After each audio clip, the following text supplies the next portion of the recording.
I was staring at a photo of my boyfriend and his ex kissing under the Eiffel Tower, and the caption read, "Some things never change." My phone slipped from my hands and clattered against the kitchen floor, screen down. The sound echoed in the quiet apartment like a gunshot. For a few seconds, I couldn't even breathe. My chest tightened as if invisible hands were pressing against my ribs. I wanted to believe it was a mistake, a throwback, a memory, some cruel joke. But the date stamp on the photo was yesterday. Yesterday, when he told me he was on a business trip. Yesterday, when he kissed my forehead and said, "I'll miss you more than you'll miss me." Yesterday, when I watched his Uber pull away and felt stupidly lucky to have a man like Adrian. I bent down and picked up my phone, fingers trembling. There were more photos, a carousel, their hands entwined on a boat in the Seine. A boomerang of champagne flutes clinking with the caption, "Old flames burn brightest." And then, the final blow, a story tagged in a jewelry store in Paris. It felt like someone had taken a hammer to the glass house of my life. I had spent 3 years building it with him, decorating it with promises and plans, telling everyone how solid and real it was. But all it took was one swipe through Instagram for it to collapse. I sank to the kitchen floor, my back against the cabinet, and stared at the tile. My reflection looked back at me in the shiny white surface, hollow eyes, lips parted, heart breaking in real time. My phone buzzed again. A text from Adrian. "Wish you were here, but she's better company." I don't know how long I sat there, paralyzed, reading and rereading those words. Part of me wanted to scream, another part wanted to throw up. But the part that surprised me most was the smallest, quietest voice in my head, the one whispering, "You knew." Because the truth is, the cracks had started showing long before this trip. I just chose to paint over them. When Adrian and I first met, it felt cinematic. He was the kind of man who filled a room effortlessly, tall, confident, devastatingly charming. We met at a mutual friend's birthday party, and within minutes he was making me laugh so hard I snorted into my drink. I remember thinking, this is it. This is the person I'm going to build a life with, and for a while, it felt like I was right. He sent flowers to my office for no reason. He remembered the tiny details, the way I liked my coffee, the story about my childhood dog, the fact that I hated the sound of ticking clocks. He talked about the future constantly. Marriage, kids, a house with a lemon tree in the backyard. Everyone adored him. My friends called him the golden boy. My parents said he was the one they'd been praying for. But slowly, almost imperceptibly, things began to change. It started with the jokes, harmless on the surface. "Sophia never took this long to get ready. You're cute when you're jealous. God, you're so sensitive." They stung, but he always followed them with a smile, a kiss, a "you know I love you, right?" Then came the comparisons. Sophia, the ex, always lingering in the background like a ghost I could never compete with. "They just stayed friends," he said. "It's totally platonic." I wanted to believe him, so I did. Sometimes he'd casually mention how spontaneous she was, or how she never overthought things. Once, he even suggested I reach out to her for fashion tips. Each time, I laughed it off because what else could I do? The alternative was confrontation, and confrontation with Adrian always ended the same way, me apologizing for how I felt. I started shrinking around him. I said sorry for things that weren't my fault. I stopped wearing the clothes he said were too try-hard. I learned to anticipate his moods, to smooth things over before they escalated. When he ignored my texts for hours, I convinced myself he was busy. When he canceled plans last minute, I told myself he was stressed. When he called me dramatic for crying after an argument, I told myself I was. But deep down, I knew. I knew that love wasn't supposed to feel like walking on eggshells. I knew that being lucky shouldn't mean being afraid to speak. And I knew that if someone truly loved me, they wouldn't keep me competing with a ghost. Still, I stayed, because leaving felt scarier than staying, because the thought of starting over, of admitting I'd wasted 3 years, made me feel small and foolish. Because every time I reached a breaking point, Adrian would pull me back in with a grand gesture. A surprise dinner, a weekend getaway, a whispered, "You're my everything." I believed those words, I believed him, until Paris. The betrayal wasn't just the trip, it was the deliberate cruelty of it. He wanted me to see those photos.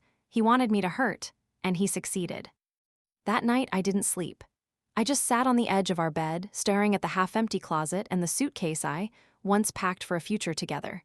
My heart ached, but beneath the ache was something new, a flicker of anger. Not at Sophia, not even at Adrian, at myself. For every red flag I ignored, for every apology I didn't owe, for every version of myself I'd erased to make him comfortable. When the sun began to rise, painting the sky in pale gold, I opened my closet and pulled out my old leather backpack, the one I'd used on a solo trip to Italy before I met Adrian. Back then, I was fearless, adventurous, whole. I barely recognized that version of myself anymore. I started packing. Not just clothes, but pieces of my life, my passport, my grandmother's locket, the journal I'd stopped writing in 2 years ago. Each item felt like a small rebellion. My phone buzzed again, around 7 a.m., another text from Adrian. "Back tomorrow, hope you didn't miss me too much." I stared at the message, my heart strangely calm. The truth was, I had missed him, but not the version standing under the Eiffel Tower. I missed the man he pretended to be, the man I thought he was. But he wasn't coming back, and neither was I. By the time the sun was fully up, my bag was zipped and leaning by the door. I hadn't figured out where I was going yet, only that I wasn't staying here. Not in this apartment, not in this city, not in this version of my life. I took a deep breath and looked around the room one last time, the framed photos of us smiling, the note he'd once left on the fridge, "Forever, promise." The little reminders of a love that was never really love. "Goodbye," I whispered, not to him, but to the girl who had settled for this. I didn't know what would happen next. I didn't know if I'd find myself or lose myself completely. But for the first time in years, the unknown didn't terrify me. It thrilled me. And as I stepped out of the apartment, locking the door behind me, I felt the faintest glimmer of something I thought I'd lost long ago. Freedom. But I had no idea that this was just the beginning, and that the worst and most revealing chapter of my story with Adrian was still to come. I used to think that the hardest thing in life was letting go of someone you love. But standing there, with my backpack slung over my shoulder and my heart hammering in my chest, I realized the truth. The hardest part is admitting that the person you love was never really yours to begin with. As the taxi pulled away from the apartment, our apartment, I stared out the window and let the city blur into streaks of light and shadow. I didn't have a plan. I didn't even have a destination. All I knew was that I couldn't stay trapped in a story that was slowly killing me. But to understand how I ended up here, leaving everything I'd built behind, you have to understand where I came from. Because long before Adrian, long before the Eiffel Tower photo, I was taught a dangerous lesson. That love means endurance. That love means forgiveness. That love means staying. My parents loved each other, or at least, that's what they told everyone. On the outside, we looked like the perfect family. Big Sunday dinners, family vacations, smiling holiday cards. But behind closed doors, it was a different story. My father had a temper that could ignite over the smallest things, a burnt dinner, a misplaced bill, a word spoken too softly. My mother had a talent for smoothing things over, for pretending everything was fine. When I was little, I thought that was strength. Now I know it was survival. I remember one night in particular. I was 10. My father had come home late, smelling like whiskey and cigarette smoke. He slammed the door so hard the walls rattled. My mother met him at the door, her voice soft, asking if he was hungry. He snapped at her, said something cruel, and then the shouting began. I stood at the top of the stairs, clutching the railing, my heart pounding in my chest. The next morning, the kitchen was spotless. My father was cheerful, flipping pancakes like nothing had happened. My mother wore sunglasses indoors. And when I asked if everything was okay, she smiled and said, "Of course, sweetheart, families fight. That's what love is, sticking together, even when it's hard." I believed her. That belief followed me into adulthood like a shadow. It shaped the way I saw relationships, the way I measured love. If someone yelled, it meant they cared. If someone hurt you, it meant you were important enough to get a reaction. If someone left and came back, it meant you were worth fighting for. So when Adrian came into my life with his intoxicating mix of charm and volatility, I didn't see the red flags. I saw passion. I saw depth. I saw a man who felt things deeply, and that felt familiar. Safe, even. The first time he raised his voice at me, we'd been dating for 6 months.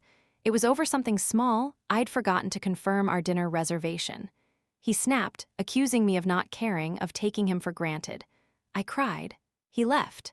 And then, hours later, he showed up at my door with flowers and tearful apologies. Baby, I was just upset. I love you more than anything. Please don't ever doubt that. And I didn't, because my mother had taught me that apologies were the proof of love. But it wasn't just the anger. It was the control disguised as concern. At first, it was sweet. Text me when you get home so I know you're safe. Then it was, I don't like how he looks at you. Maybe don't hang out with him anymore. Then, why do you need to go out with your friends so often? Aren't I enough? Slowly, my world shrank until it was just him. My best friend, Natalie, called me one night after I canceled plans for the third time in a row. Lena, this isn't you. You're disappearing. I'm just busy, I lied. Adrian and I are working on our future. She sighed. Working on a future shouldn't mean losing your present. I brushed her off, but her words stuck with me. Then there was Sophia, always Sophia. When we first started dating, he told me about her. They'd been together for 4 years, lived together for 2, but wanted different things. They were still friends, he said. She's part of my past, but you're my future. I believed him. But Sophia wasn't just a ghost from the past, she was everywhere. She'd text him late at night, just checking in. She'd comment on his photos with inside jokes I didn't understand. Once, I found a box of old letters from her tucked in the back of his closet. When I asked why he kept them, he laughed. They're just memories, don't be so insecure. Insecure, that word became his weapon. Anytime I questioned something, anytime I expressed doubt, he'd throw it at me. You're overreacting. You're paranoid. You're too sensitive. And slowly, I started to believe that too. One night, a few months before the Paris trip, we were lying in bed when his phone buzzed. He grabbed it quickly, face turned away. I caught a glimpse of the name, Ben. I didn't think much of it until the next morning when curiosity got the better of me. While he was in the shower, I checked his messages. Ben was Ben, it was Sophia, and the messages weren't friendly. I miss the way you used to look at me. Last night was incredible. Do you ever think about what could have been? My stomach dropped, my hands shook. I wanted to confront him right then, but when he came out of the shower and smiled at me, towel slung low on his hips, I froze. Everything okay? He asked. I nodded, yeah, everything's fine. Because that's what I did, that's what I always did. I told myself I must have misread it. Maybe it was old, maybe it meant nothing. Maybe I didn't want the truth to be real. But the truth has a way of revealing itself, and it did, piece by piece. The business dinners that ended at midnight. The weekends he spent visiting family, but wouldn't answer calls. The sudden bursts of affection that always seemed to follow suspicious behavior. And then the Paris tickets. I found them by accident. He had left his laptop open on the kitchen table one afternoon. I wasn't snooping, I swear I wasn't, but the email was right there. 2 first-class tickets. Booked a month before he told me about his business trip. The passenger names, Adrian King and Sophia Morales. I stared at the screen, numb. My first instinct was to slam the laptop shut and pretend I hadn't seen it. My second was to pack my things and leave, but I did neither. I sat down, my heart pounding, and waited for him to come home. When he walked through the door, grinning like nothing was wrong, I almost believed the lie I'd been living. Almost. Did you have a good day? He asked, kissing my cheek. Yeah, I said, forcing a smile. Just thinking about our anniversary trip. He froze. What? Our trip, I repeated. You know, the one you're planning to Paris with Sophia. His face changed, not guilt, not shame, but annoyance. You were snooping through my stuff. That's all you have to say, I whispered. What do you want me to say, Lena? That I still care about her, that I wanted to see if there was anything left between us. God, you're so dramatic. The room spun. The floor felt like it was slipping out from under me. So that's it, I said. 3 years and you just throw it away. He laughed, actually laughed. Throw it away, please, you'll forgive me, you always do. And the terrifying part was, he wasn't wrong. I stood there in silence, and he walked past me like nothing had happened. That night, he slept next to me as if we hadn't just torn our relationship apart. And I lay awake, staring at the ceiling, wondering how I'd become the kind of person who accepted this. The next morning, he kissed me goodbye and left for his business trip. And I watched him go, still clinging to the hope that maybe, somehow, this time would be different. But now, with his text still on my screen and my bag packed by the door, I knew that hope was a lie.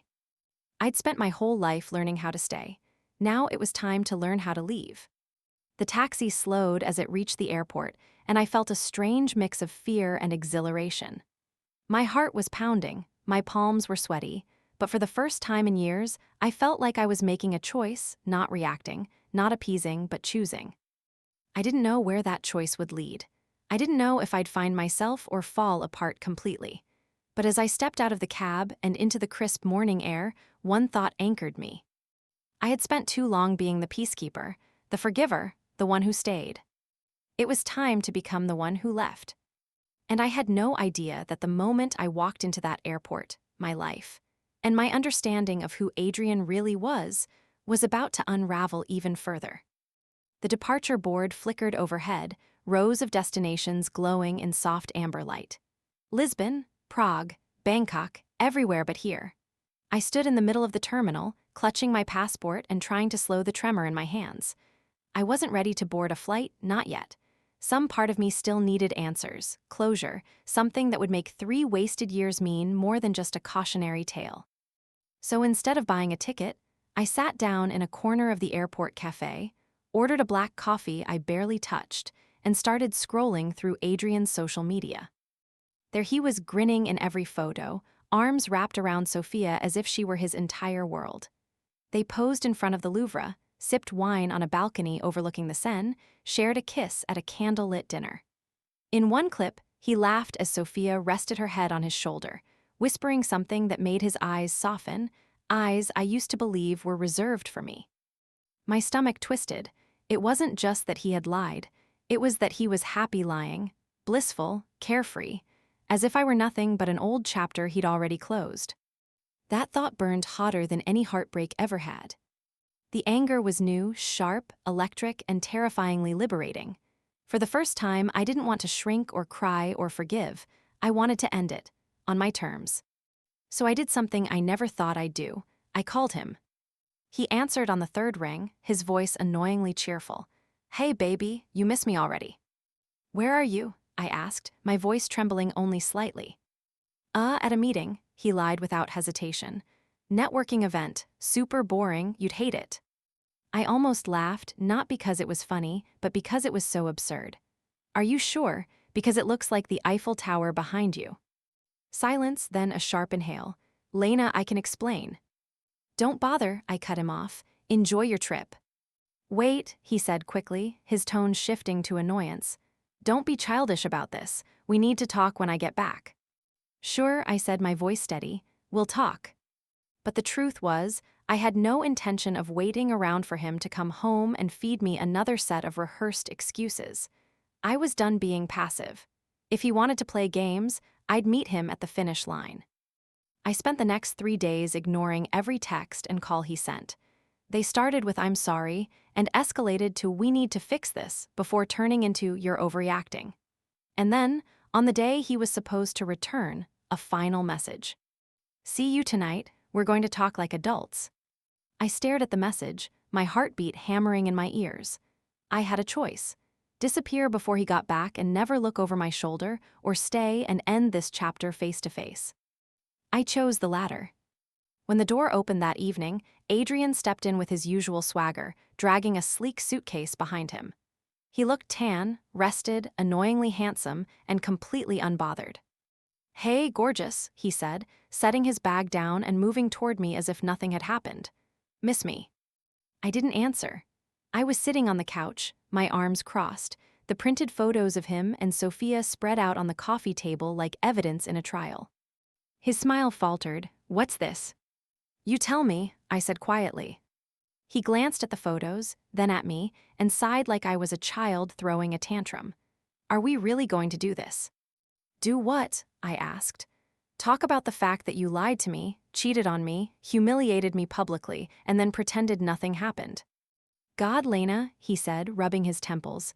"It's not that serious. We just talked, caught up. You're blowing this way out of proportion.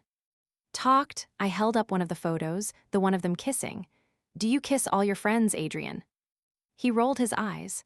You're being dramatic. You always do this. You twist everything into some betrayal when it's not. The gaslighting was so predictable it almost bored me.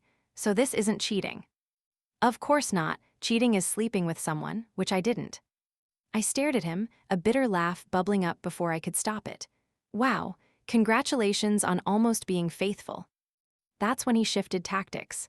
He softened his voice, sat down next to me, and took my hand. Listen, I messed up. I shouldn't have gone, but I just wanted to see if there was anything left with Sophia. And there is. It's you, Lena. It's always been you. The words might have worked on me 6 months ago, maybe even 6 weeks ago. But now they sounded empty, rehearsed lines in a play I no longer wanted to star in. Do you know how pathetic that sounds? I asked. You wanted to test drive your ex before deciding if I was worth committing to. He flinched, then sighed. I'm trying to be honest here. Honest, I repeated. You don't know the meaning of the word. That's when he did something I'll never forget.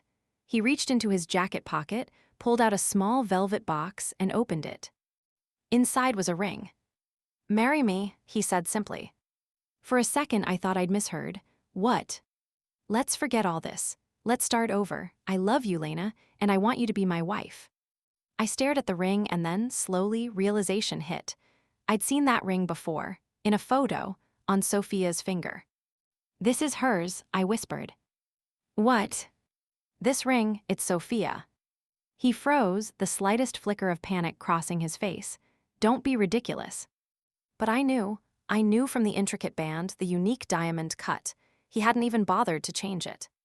Something inside me snapped. You're proposing to me with your ex's ring. It's just a ring, he snapped back. It's not about the ring, it's about us. No, I said, my voice shaking.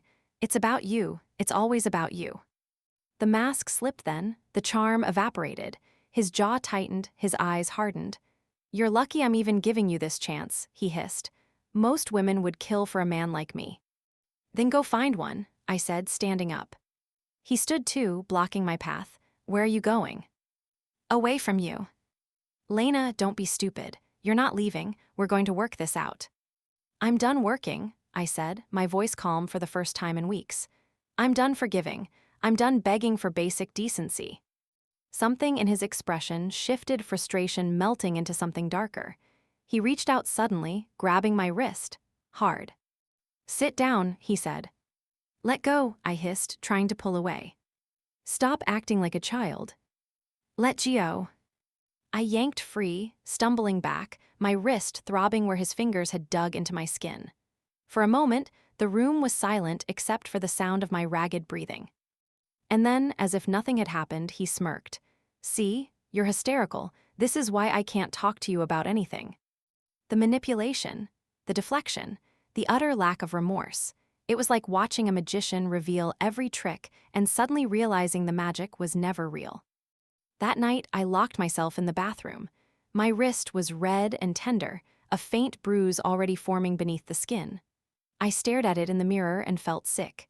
Not just because of what he'd done, but because of how many times I'd let it get this far. I sat on the cold tile floor and cried quietly, my body shaking. I wasn't crying because I still loved him. I was crying because I didn't. I heard him on the phone through the door, his voice low and casual.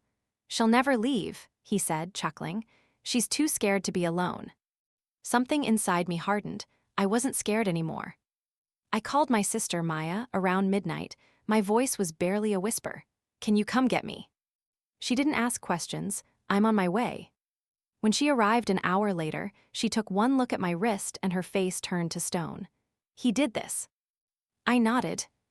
Then we're leaving, she said firmly, right now. But as I packed the last of my things, I heard the front door open. Adrian had returned, and the moment his eyes met mine, I knew this wasn't over. Going somewhere? He asked, his voice cold. Yeah, I said, my hand steady as I zipped the suitcase. Far away from you. He laughed, a humorless, bitter sound. You'll be back. You always come back. I didn't respond. I didn't look back. I just walked past him, out the door, and into the cool night air where Maya was waiting with the car engine running. As the city lights faded behind us, I pressed my forehead against the window and closed my eyes. My heart was pounding, my hands still shaking, but there was one question I couldn't get out of my head, one that would haunt me long after I left. If someone breaks your trust over and over again, are they the villain for knowing you'll stay, or are you the fool for staying? I didn't have the answer yet, but I knew one thing: I wasn't going to be either anymore. What I didn't know was that this night, the night I thought I was finally free, was only the beginning of a darker chapter I hadn't seen coming. And the next morning would bring a phone call that would change everything. I woke up to the sound of my phone vibrating violently against the nightstand. For a second, I didn't even know where I was. The unfamiliar ceiling, the faint scent of lavender, it all felt foreign. Then it hit me: I was at Maya's apartment. I had left. I had really left. The phone buzzed again. Adrian. His name flashed across the screen over and over like an alarm I couldn't shut off. I let it ring until it stopped. Then again, then again. By the fifth call, he left a voicemail. "Lena," his voice was low, almost trembling. "I'm sorry, okay? I don't know what came over me. Please just come home. We can talk. I love you." I deleted it without listening to the rest. My wrist was still sore from where he'd grabbed me. I wasn't ready to hear his voice again, not the fake remorse, not the practiced guilt. I wanted silence. Maya came in a few minutes later with 2 mugs of coffee, and that look. The one siblings have when they're trying to stay calm, but are actually boiling inside. "How are you feeling?" she asked softly. "Like I just crawled out of someone else's life," I muttered. "Like I wasted 3 years of who I was." She sat down beside me and squeezed my hand. "You didn't waste anything. You learned, and you're out now, that's what matters." But I didn't feel out. I felt like I was still tied to him by 1,000 invisible threads, memories, promises, the version of myself I became to keep him happy. And no matter how hard I tried, those threads wouldn't snap. By afternoon, the text started. "You left your favorite sweater here. Want me to drop it off?" "I miss you. Please, Lena, don't do this." "You're making a mistake. We're meant to be." Then they shifted. "You're acting like a child. No one will ever love you the way I do. If you walk away now, you'll regret it forever." The switch from guilt to blame was textbook Adrian, a manipulation tactic I knew too well. And yet, every message still made my stomach twist. Part of me still wanted to believe that maybe, somehow, there was a good man beneath all the lies. That part was dying slowly, but it wasn't gone yet. That night, Maya insisted we go out, just to get some air. I reluctantly agreed. We walked to a small diner near her apartment, the kind of place that served greasy pancakes at 9 p.m. and never judged anyone for crying over coffee. It was there, halfway through a plate of fries, that everything changed. My phone lit up on the table. A text, but this time it wasn't from Adrian. It was from Sophia. "I need to talk to you. It's important." I stared at the screen, my heart hammering. Maya leaned over. "Is that?" "Yeah," I said, "it's her." "Don't respond," she warned. "This is probably another one of his mind games."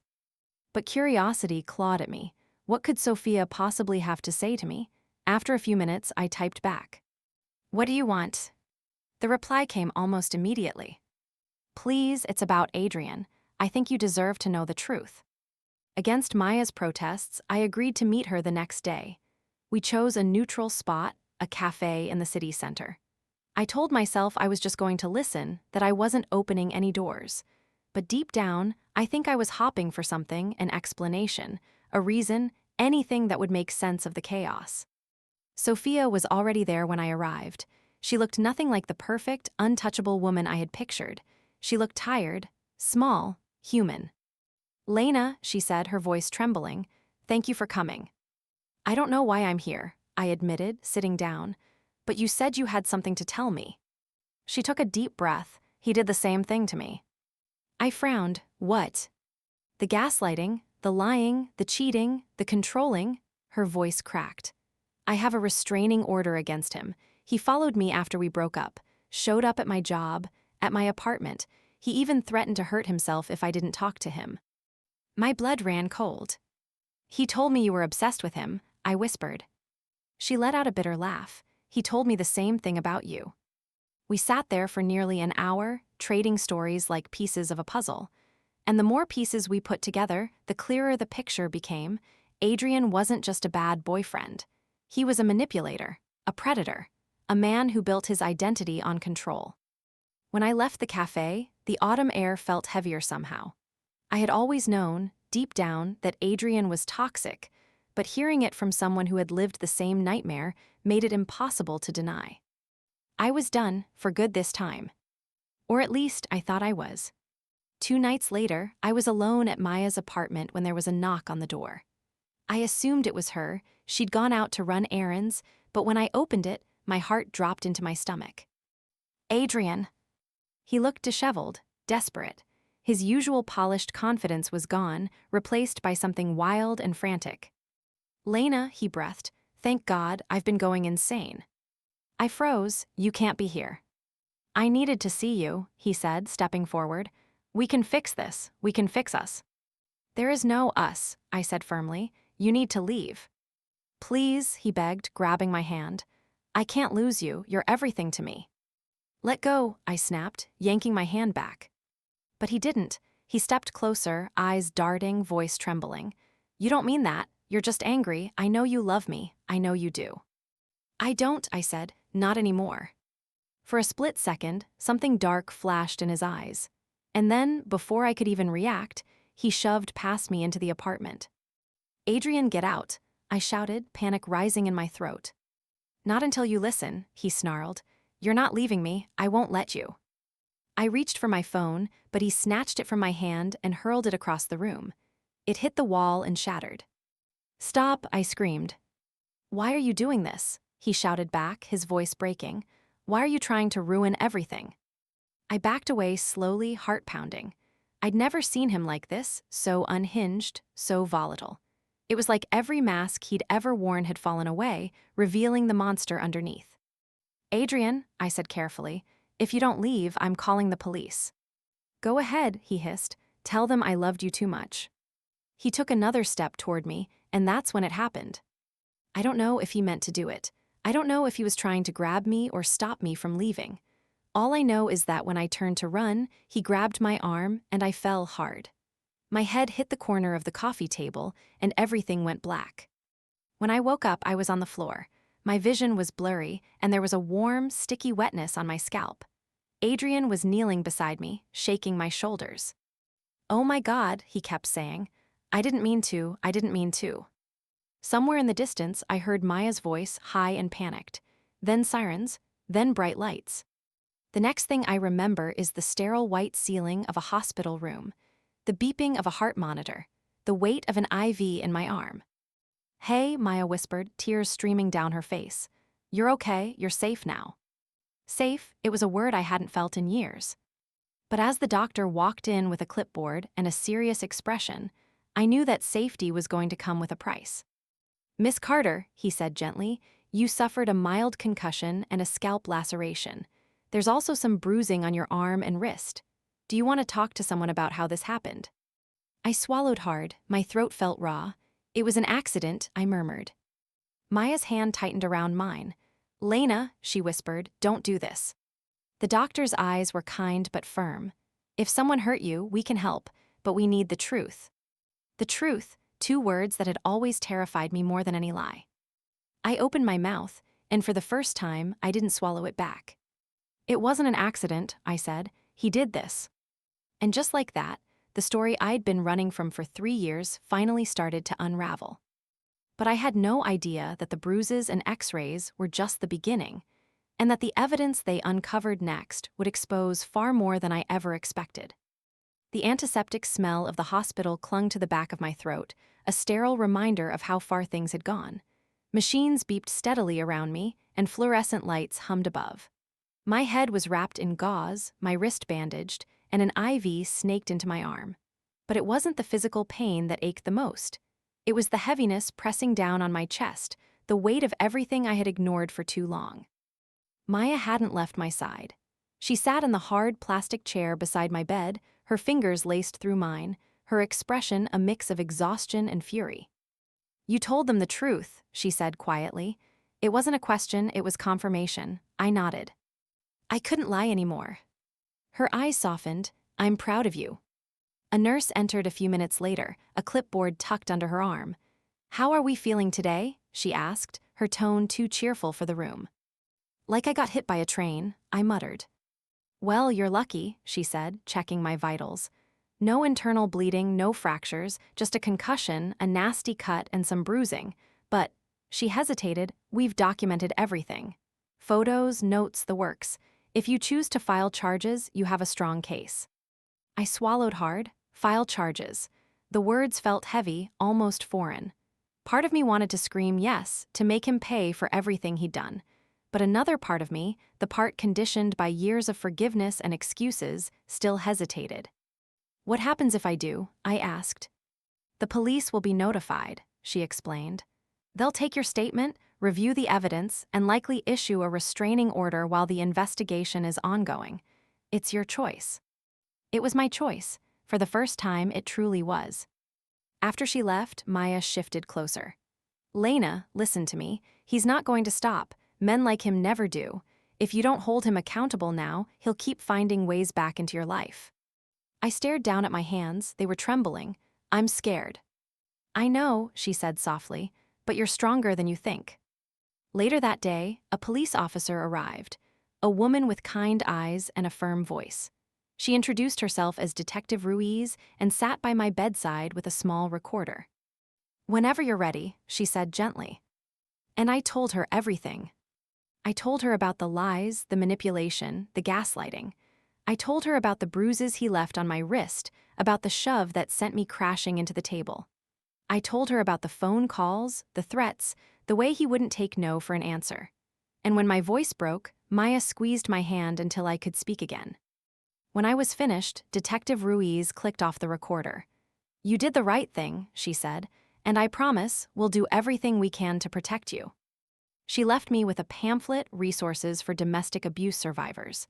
The word survivor hit me harder than anything else. I had never seen myself that way. But sitting there, bruised and stitched and exhausted, I realized that's exactly what I was. Hours passed in a blur of medical checks and phone calls. My parents arrived, my mother tearful, my father grim.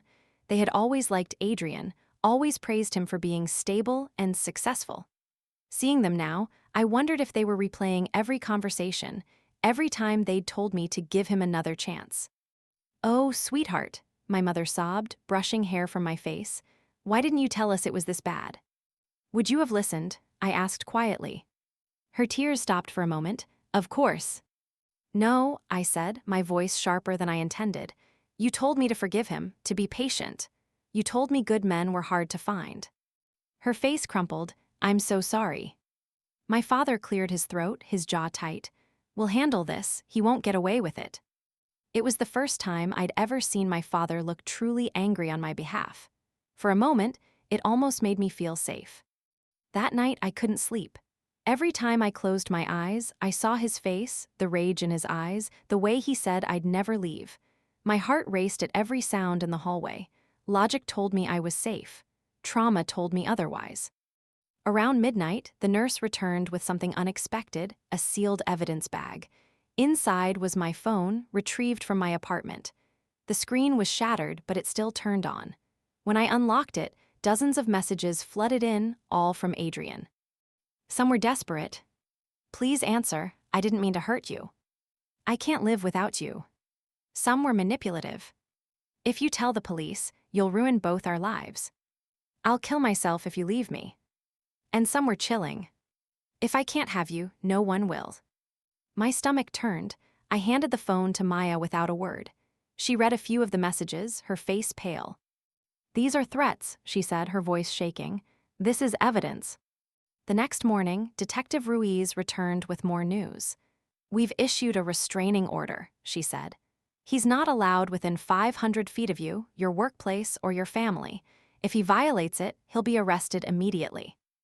I nodded, relief and terror tangled together in my chest. "There's more," she continued. "We've spoken to another woman, Sophia Morales. She's agreed to give a statement as well." My breath caught. "She is?" "Yes, and she has documentation, text messages, emails, even a police report from last year. It shows a pattern of behavior." "A A pattern, that's what I was now, part of a pattern. It was horrifying and oddly comforting at the same time. I wasn't crazy. I wasn't dramatic. I wasn't alone. Later that afternoon, Sophia visited me at the hospital. It was awkward at first. We were two strangers connected by the same storm. But when she hugged me, I didn't pull away. "I'm so sorry," she whispered. "I should have warned you." "It's not your fault," I said. "He fooled both of us." We talked for hours. She told me how he had charmed her, too, how he'd slowly isolated her from friends and family, how the arguments turned to shoves, then to bruises. She showed me a restraining order he'd violated twice. She told me he'd even followed her to a new city once. And then she said something that stuck with me. Men like Adrian don't stop because you leave. They stop because you fight back. When she left, I stared out the hospital window for a long time. The city was bathed in late afternoon light, busy and indifferent. People below moved about their lives, unaware of the tiny wars happening inside hospital rooms like mine. I thought about everything I had endured, the manipulation, the humiliation, the fear.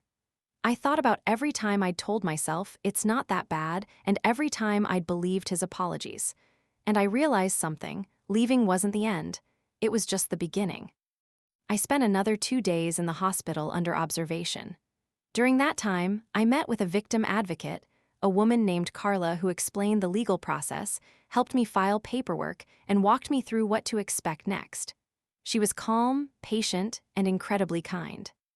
"Right now, the most important thing is your safety," she told me. "We can help you change your locks, secure your accounts, even relocate if necessary." Relocate. The word hung heavy in the air. Could I really just leave, start over somewhere he couldn't find me? The idea terrified me, but it also sparked a flicker of hope. Before I was discharged, the doctor handed me a folder with all my medical records, x-rays, photos, detailed notes of every injury. "This isn't just for the police," he said. "It's for you, a record of what you survived." When I walked out of the hospital, the autumn air felt sharper, cleaner somehow. I wasn't healed, not even close. My head still ached, my body still bruised, and my heart was still raw. But I was alive, I was free, and I was done being silent. Back at Maya's apartment, I sat on the balcony wrapped in a blanket, watching the sun dip below the skyline. My future was uncertain: legal battles, court dates, therapy, maybe even relocation. But for the first time, I wasn't afraid of the unknown. Adrian had taken so much from me: my confidence, my trust, my sense of safety. But he hadn't taken everything. Because beneath all the damage, there was still a spark of the woman I had been before him, strong, hopeful, unbreakable. And now, piece by piece, I was going to rebuild her.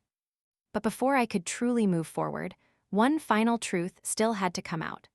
One that would shatter the last illusion I'd been clinging to and force me to choose between loyalty and justice. The morning after I was discharged, I woke up before dawn.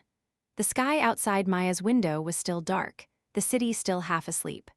My body ached, my head throbbed when I moved too quickly, and my wrist still pulsed with a dull, constant pain, but what hurt most was something deeper. A bruise that wasn't visible on any x-ray. The house was quiet. Maya had gone to work early, leaving a note on the kitchen counter. "Text me if you need anything. Don't open the door to anyone." I stared at that note for a long time. 3 weeks ago, it would have felt paranoid. Now, it felt like survival. I made myself a cup of coffee and sat by the window, trying to map out my next steps.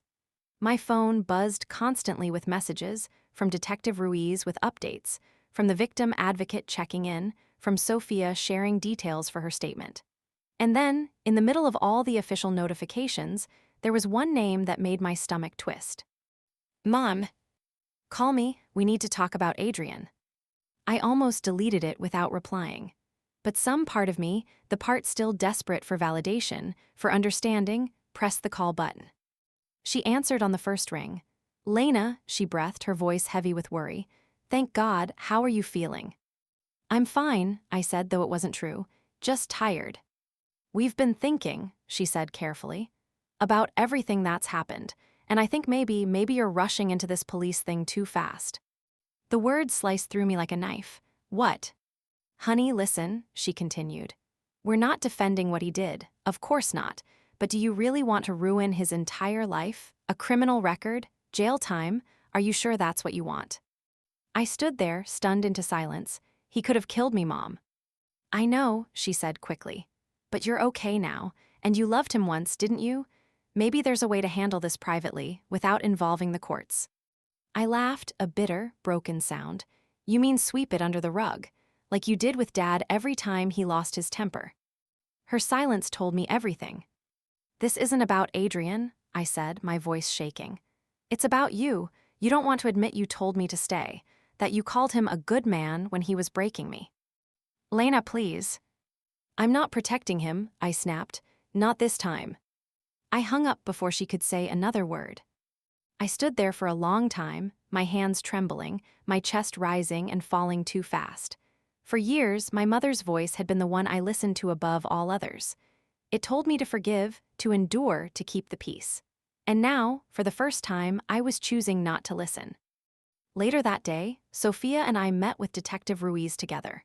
It was strange. We'd started as enemies, two women unknowingly pitted against each other, and now we were allies, united by the same scars. Sophia handed over her evidence, screenshots of threatening messages, copies of emails where Adrian promised to ruin her reputation if she didn't come back. I gave the detective my phone and permission to extract everything from it, the voicemails, the threats, the videos. When we were done, Ruiz leaned back in her chair. This is strong, she said. If the DA moves forward, he's looking at multiple charges, assault, harassment, violating a restraining order. Maybe more. Will he go to jail? I asked. Possibly, she said, but that's up to the courts. What I can tell you is this, he's not untouchable anymore. Those words echoed in my mind the rest of the day. Not untouchable anymore. For so long, Adrian had felt like a storm I couldn't escape, something powerful and unstoppable. Now, for the first time, I realized he was just a man, and men like him could fall. A few days later, I got a call from a number I didn't recognize. Against my better judgment, I answered. Lena, his voice, smooth, controlled, like none of this had ever happened. Adrian, I said, my throat tight. I heard you're talking to the police, he said calmly. I think that's a mistake. Are you threatening me? No, he said quickly. I'm just trying to help you think clearly. These things can spiral. They can get messy. It's not too late to walk away from all this. You shoved me into a table, I said. You left me bleeding on the floor. You fell, he said flatly, and you know it. I laughed, but there was no humor in it. You're delusional. Lena, he said, his tone softening, I love you. You know I do, I always will. And you love me too. You're angry now, but once that passes, we can fix this, like we always do. Something in me snapped. No, Adrian, we're not fixing anything. I'm done being your victim. I hung up and blocked his number, and for the first time, I didn't feel fear. I felt power. That night, Maya and I sat on the balcony with a bottle of cheap wine. The air was crisp, the sky streaked with stars. Do you ever think you'll be able to trust again? She asked softly. I thought about it for a long moment. I don't know, but I know I'll trust myself again, and maybe that's enough for now. The next few weeks were a whirlwind of therapy sessions, legal consultations, and sleepless nights. I started trauma counseling, something my therapist gently explained was essential if I ever wanted to reclaim my life. The sessions were hard. Sometimes they left me sobbing. Sometimes they left me angry. But little by little, I felt pieces of myself returning, pieces I thought Adrian had stolen for good. Then, one afternoon, I received a package. There was no return address, but I knew instantly who it was from. Inside was a letter, handwritten, in Adrian's looping script. Lena, I don't know how we ended up here. I was stupid, I was reckless, and I hurt you in ways I can't ever take back. But please, don't let this define either of us. You're stronger than you think, stronger than you give yourself credit for. I hope one day you can forgive me. If not for me, then for yourself. There was no apology for what he did. No acknowledgement of the violence, the manipulation, the threats, just a pathetic plea for absolution. I tore the letter in half and tossed it in the trash. 2 weeks later, the DA formally charged him. Assault, aggravated harassment, violation of a restraining order. He was arrested without incident. The day I got the call, I sat in my therapist's office in stunned silence. I should have felt relief, and I did in part. But I also felt something unexpected: grief. Grief for the girl who believed in him, for the future I once pictured, for the 3 years I could never get back. Grief is normal, my therapist said gently. You're mourning more than just a relationship. You're mourning the version of yourself who accepted less than she deserved. I nodded, tears sliding down my cheeks. I hate that I still care. Caring does mean you want him back, she said. It means you're human. As the weeks turned into months, the noise around Adrian's case began to fade. Court dates were set. Statements were submitted. Life, unbelievably, began to feel like mine again. I started painting again, something I hadn't done in years. I reconnected with old friends I'd pushed away. I even booked a short solo trip, just 3 days in Lisbon, not to run from anything this time, but to prove to myself that I could. On the last night of that trip, I stood on a quiet street overlooking the river, the city lights shimmering in the water below. I thought about everything, the pain, the fear, the betrayal, and realized it was no longer a weight. It was a scar. It would always be there, but it no longer controlled me. I pulled out my phone and opened a blank note. Without overthinking, I typed, I forgive myself for staying. I forgive myself for not leaving sooner. And I promise I will never forget what I deserve again. When I got back home, Maya hugged me so hard I almost couldn't breathe. You look different, she said. Better. Free. And she was right. For the first time in my life, I felt free. Free from Adrian, free from my past, free from the version of me who thought love meant pain. But the final chapter was still unwritten. The resolution, the reckoning, the life I was about to build from the ashes of everything I'd lost. And as the trial date loomed closer, I knew that this story wasn't just about justice. It was about rebirth. The morning of the trial, I woke before my alarm. Dawn was just beginning to spill pale light across the city, painting the world in shades of silver and rose. I sat on the edge of the bed, fully dressed and trembling, my heart pounding so hard I could feel it in my throat. It was strange. I had imagined this day so many times, but now that it was here, it didn't feel real. 3 years of my life, 3 years of pain and confusion and shame, had all led to this one day. And I was terrified. Maya was waiting in the kitchen with a cup of coffee and a quiet smile. You ready? She asked. No, I admitted, but I'm going anyway. We drove in silence. The courthouse loomed ahead, a cold gray building that felt more like a fortress than a place of justice. As we walked up the steps, my legs felt like they were filled with sand.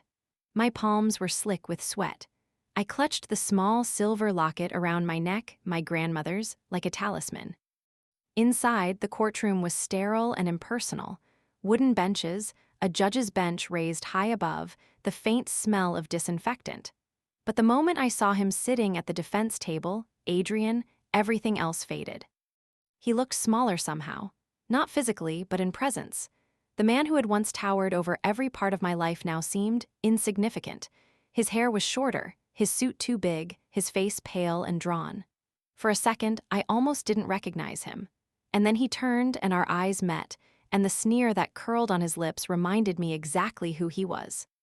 It didn't matter. He wasn't in control anymore. The trial lasted 3 days. 3 long, grueling days that felt like a lifetime. I testified first. My voice shook as I described the night he shoved me, the threats he sent, the bruises on my wrist.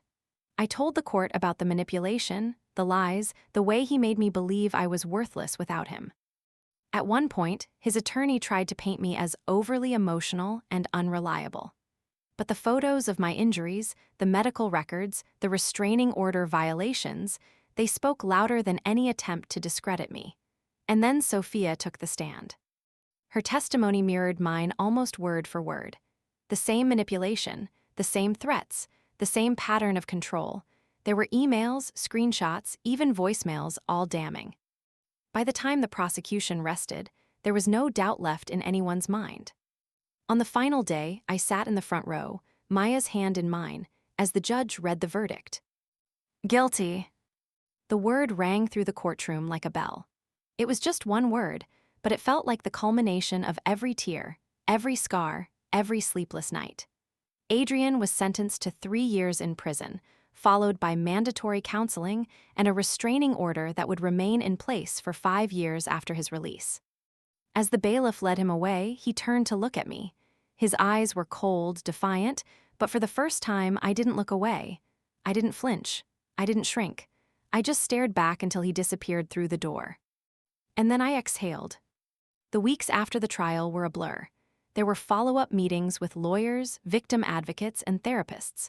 There were interviews, reporters wanting my story, advocacy groups asking if I'd speak about domestic violence awareness. At first, I said no to everything. I wanted to disappear, to heal in peace. But the more I thought about it, the more I realized that telling my story wasn't just about me. It was about every woman who'd been called too sensitive, every survivor who'd been told to forgive and forget, every person who'd been made to feel like their pain was their fault. So I started speaking. At first, just to small groups, women's shelters, support groups, therapy circles. My voice would shake and sometimes I'd cry halfway through. But with every story I told, I felt a little lighter, a little stronger. I also started therapy in earnest, real therapy. Not just crisis counseling, but deep, soul-level work. It was excruciating, confronting the patterns that had kept me in that relationship, unlearning the beliefs I'd inherited from my childhood. There were weeks when I left my therapist's office feeling like I'd been torn open. But slowly, painfully, I began to stitch myself back together. One day, several months after the trial, my therapist asked me a question that stopped me cold. "Who are you now, Lena?" I stared at her, speechless. I had spent so long defining myself as what had happened to me, victim, survivor, ex-girlfriend, witness, that I didn't know how to define myself without those words. "I don't know," I whispered. "That's okay," she said gently. "You get to decide." And that's exactly what I did. I started painting again, not as a distraction, but as a form of healing. I traveled, this time without running from anything. I went to Lisbon again, but this time I didn't cry on the flight there. I laughed. I explored. I stood on a bridge over the Tagus River and threw the last piece of jewelry Adrian ever gave me into the water, watching it sink into the depths like the ghost of a past I was finally ready to let go of. I also reconnected with friends I had pushed away.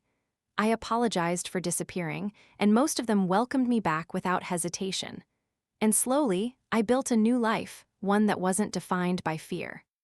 There were still hard days, triggers that sent me spiraling, moments when I woke up from nightmares with tears on my cheeks.